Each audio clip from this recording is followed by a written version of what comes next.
from Dubai, I'm Rachel Price and welcome to the podcast Not Just Making the Tea, a show where we talk about the realities of our career and life choices, what life skills there are to be learnt, and how they can influence and help us to succeed. It's all about celebrating the plants that don't go to plan as much as those which do. So this is season 2. This season, the focus will be to look at how we can develop ourselves to ensure that we're getting the most from our lives both professionally and personally. The aim is that there'll be some chats with the experts along the way, whilst also the regular podcasts about the skills and attributes that we need to continue developing. So please do keep listening. I hope that you enjoy listening, find the topics thought-provoking, entertaining, and that they add some positive moments to your day. So on that note, let's get started with today's topic.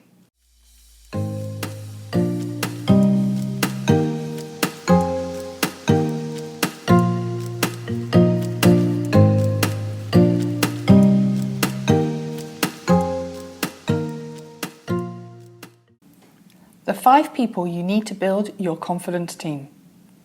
Some people are born with masses of confidence. That must be nice. But for the majority of us, well, we struggle with it. Confidence levels ebb and flow. It's a natural part of being human. There's no rhyme or reason to it.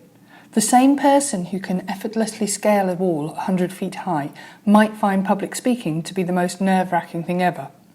So just like working on anything difficult, it's nice to have a support team that holds you accountable, to help you navigate through the rough patches or moments of weakness, and to keep it real when you need a little reality. That's why I've developed my 5 key player confidence team.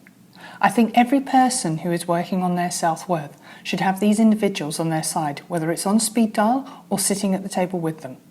So here are my 5 key players in my support team. Number 1, your cheerleader. The first person we want on our team, especially when starting out on a confidence building journey, is our cheerleader. This is the person who's going to be at your sideline cheering you on no matter what. Your cheerleader is in your inbox, in your DMs, and even in your text messages.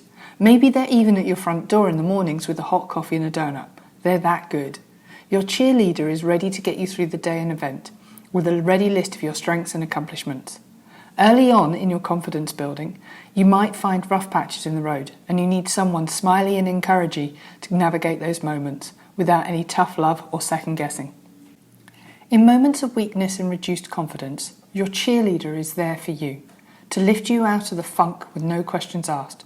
But realise in areas of keeping it real or telling you as it is, your cheerleader is likely not going to excel.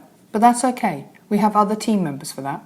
While I believe this person is absolutely crucial at the beginning of the confidence building process, try not to lean on the cheerleader too much. Number 2, the realist. Our antidote to the cheeriness of the cheerleader is the realness of the realist. Yep, the realist, your doctor, is here with a dose of, you guessed it, reality. We're not here to dump on the cheerleader because they're really important to us. Rather, we're going to talk about what the realist can work on in conjunction with the cheerleader, such as picking up the slack in the keeping it real department. For example, if you're having a confidence struggle at work, your cheerleader is going to encourage with the rah-rah motivational language. You can do this, you've got this. On the other hand, the realist is going to get a little deeper into finding out what's really going on and why. The realist will ask questions about your confidence lapse. Things like, what is it about this project that's causing this lapse of confidence? Are there any steps to take to overcoming it today? Have you spoken about the challenges that you're facing? What have you learned from past mistakes or lessons that can help you today? The realist excels at helping you to identify the root cause of your confidence, or lack of it. But understand that the realist is not going to sugarcoat anything, nor offer you any pleasantries to feel better. The realist can be very clinical and solution-based. Number 3, the challenger. The challenger has entered the room, and they can seem even worse than the realist. The challenger is great to have in your confidence team to build serious, long-lasting confidence, but it might hurt a little. Unlike the cheerleader, who's going to meet you at every corner with solutions and praise, the challenger is going to constantly ask more of you, to push you up to that next level. Your challenger is basically going to act as a prosecutor, to ask even more probing questions on the who, what, why, when, and where of building your confidence. The challenger excels at looking through a kaleidoscope of variety of options, solutions, and possible outcomes. Where the challenger is weakest is that they're steeped in logic and fact-based solutions, so they're not going to be the soft touch which you might want at times. But that's okay, An analytical approach is something you're going to need for you to build your confidence and in the future navigate yourself out of confidence limbos with fact-based self-directed questions. Number 4, the helper. We know that the realist and the challenger can be particularly anti-fun as individuals. The next person that you're going to want to enlist in your team is the helper. The helper is basically an amalgamation of the cheerleader, the realist and the challenger. They're going to implement a combination of the aforementioned team members' tactics. Basically, the helper is going to shapeshift a little from situation to situation. They're going to give you what you need when you need it. When you're suffering a dip in confidence, the helper can act like a cheerleader realist who is going to give you some encouragement mixed in with real talk advice.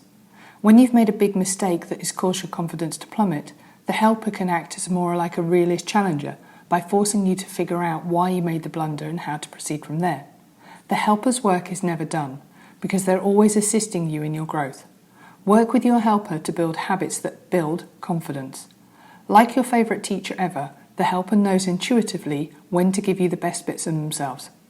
Where the helper is weakest, well, I think they're sort of perfect really, a bit of everything that we need. Number 5, the motivator. And last but not least, we have the motivator. The motivator is the person who's going to call you out on your rubbish, unprompted, and keep you going. You need a motivator, especially for the long haul. Ideally, over time, you actually become your own motivator. Before I talk about what a motivator is, let's be crystal clear about what the motivator certainly is not. The motivator is not someone who's going to hammer you down with insults and damaging language. The motivator is with you to get you through the moment, to help you jump over the final hurdles, and to give you a big high five when you're done. Think of the motivator like Captain America, a cheerleader with a little extra push. So the motivator excels at peeling you off the couch, moving you forward and helping you to the finish line. Whilst the motivator is a pretty strong member of your confidence team, you need to think of them more as the in-the-moment member. The motivator is going to specialise in lifting you up in that moment, not planning ahead or strategizing your next step. That's not their role or their strength. So who would you have as your 5-player confidence team? Well, that's today's podcast. I hope you found it interesting and helpful. Thank you for taking the time to listen. If you've enjoyed this episode, then please subscribe and get new episodes sent to you weekly. You can do that for free via Apple Podcast, Spotify, Google Podcast and other providers. I appreciate everyone who takes the time to listen. So subscribe, like, tell your friends and send me any comments. And please do rate the podcast. The rating helps bring this podcast to the attention of others, so thank you in advance. Please also check out the Instagram page, Not Just Making the Tea, for information on these topics and more. For activities and resources, go to educationyala.teachable.com. There is a direct link in the podcast information. So thank you once again, keep safe and chat soon. Have a great day.